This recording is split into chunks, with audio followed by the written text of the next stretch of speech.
Hello lovelies, welcome back to Life with Opsi and thanks for standing by. If you're new here, you are most warmly welcome. I'm Opeoluwa and on this channel I film about faith, marriage, lifestyle and food recipes. So if you're interested in any of these, please do well to click on the subscribe button to be a part of us and on the notification bell to get notified whenever I come up with a new video. Thanks for doing just that. God bless you. As the title of this video implies, we want to explore and deliberate on some myths about marriage. You know, there are 1,001 myths about marriage, which obviously we can't mop up in one shoot. But I'll try to pick few important ones we need to be aware of, pay attention to, and get over for a more fulfilling marriage life. So let's get straight into it. To start with, I would like to reiterate that marriage is a beautiful thing. I mean, you have heard that from me a couple of times on this channel. And a happy home is not just a gift to be desired, but most importantly, worked towards in life. Truth is, being in a happy marriage has a lot of factors that contribute to it, and your prospects can either be a blessing or otherwise to your marriage based on how well you're able to handle the situations as individuals. To be honest, myths about marriage are real and has misinformed, or better still, driven so many marriages into collapse. Well, I won't completely blame individuals with these misconceptions, because some have been conceived as a result of, social media junks, Nollywood movies, celebrity fake lifestyles. We all know what this is doing presently to this generation. And even personal experiences. By personal experiences, I mean to say, for instance, as a young child, if your community or even parents have a strong belief about what a good marriage looks like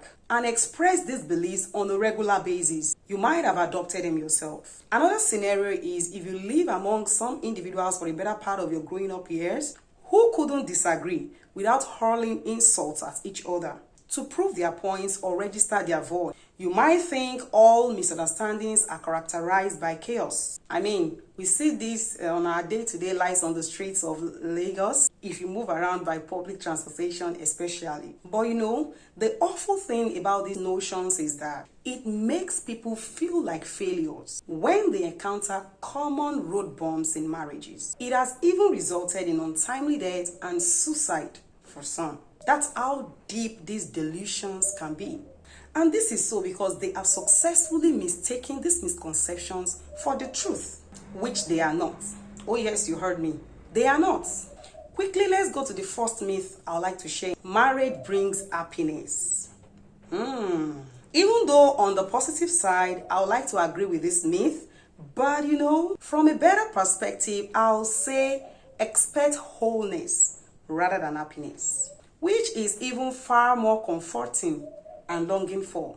I've always emphasized that marriage cannot be better communicated without going back to the Originators manual. God's word says it is not good for a man to be alone. I will make him a helper suitable. Can you see that? When a man becomes suitable for a woman, vice versa, things are in place and wholeness is birthed.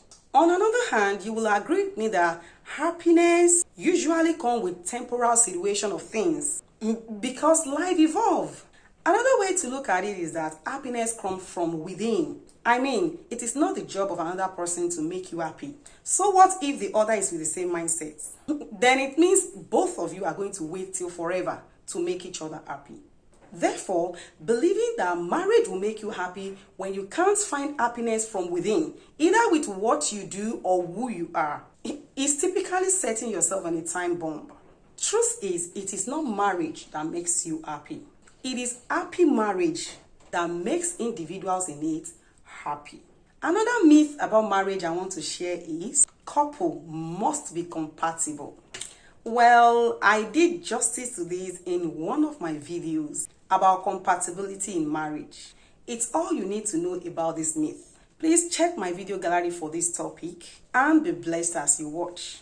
It's really informative on the subject matter. However, this is very false notion about marriage. A revered singer once sang, "Our difference is our strength, and our diversity guides our unity.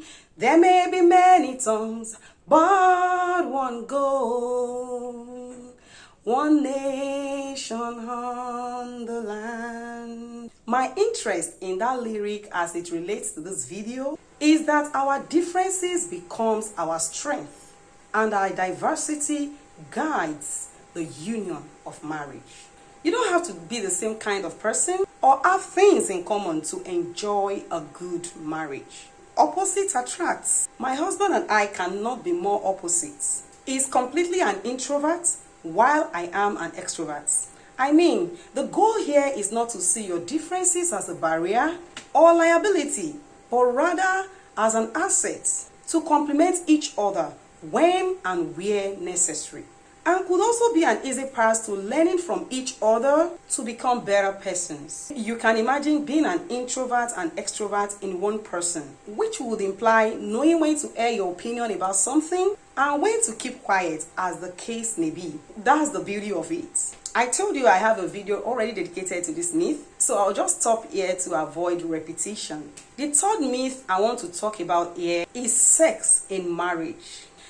There are several misconceptions all in one about marital sex, such as it's an antidote for lust, it's going to be automatic and frequent, like it must happen going to bed at night, when we wake up in the morning, it should happen. Whether or not the other is in the mood, or better still, frame of mind, because he or she should know that marital goal is to satisfy the other. Right on, Pastor. Right on. See, like every other thing of significance, sex in marriage is something to be intentional and continuously worked at. And this is especially peculiar to the men. If you think getting married will be the cure for your sexual lust, brother, you are mistaken. Even though that thought may come from a right place, but it doesn't justify your expectations. You need to first of all deal with and overcome that loss, because you won't find a solution to it in marriage. Again, remember the Originators manual suggests a man and a wife, not wives. But in most cases, sexual loss comes with varieties of fantasies such as shape, size, depth, duration, and the likes. That is obviously not guaranteed in one person. Hello? Rather, it puts pressure on your spouse, enforces insecurity, jeopardizes their sanity, which could ultimately bring an end to that marriage. On the other hand, as we grow, things change. And just as we adjust with every other thing, so we should with sex in marriage. Rather than assuming that your spouse should know when you want to have sex, communicate it to them in a better way. You could even start the communication from the office, via text messages, phone calls, a gift. It's not a bad idea anyway. The bottom line here is know what works with your spouse and do as occasion serves. It's called mutual understanding. To the third myth about marriage, which is centered around finances, prudent spending. This, I believe, is major. And this myth can be quite confusing because, hey, what is prudency? The most appealing definition to me is that prudency is a skill and good judgment in the use of resources. Now, aside family budgets such as food allowances, children's school fees, family welfare, house rent, etc., which should be agreed on and stuck with. But in marriage, we have two individuals whose sense of value are entirely different. For instance, what is of significance to one may not be considerable to the other.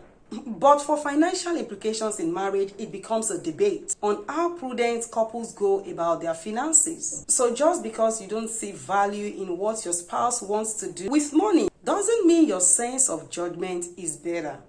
Take that from me. So in my opinion, this suggests reaching a consensus for personal allowance, especially if you are operating a joint account. And even if you aren't, you will agree with me that for transparency, the other should know how you're doing with your financial management. So I suggest you give each other the benefit of doubt on an agreeable amount of money for personal spending according to your level. It may be quarterly, yearly, monthly, as the case may be, which cannot, yes, it cannot be vet by either of you, provided it's within the amount and time allocated. Trust me, this completely works just fine. It saves each other unnecessary headaches that form basis for financial tension in many marriages today. So to the last but not the least myth about marriage I'm sharing in this video, good marriage is destined. You know this whole thing about destiny, especially with the other religion, the belief that things have to happen in a certain way because it has been destined to be so, irrespective of personal input in the process of life. Nah. Guys, for me, I would say no one is destined for a bad marriage. What I found from the manual that guides me in my marriage is that marriage is good. The reality is that good marriage is an outcome of emotional and physical hard work.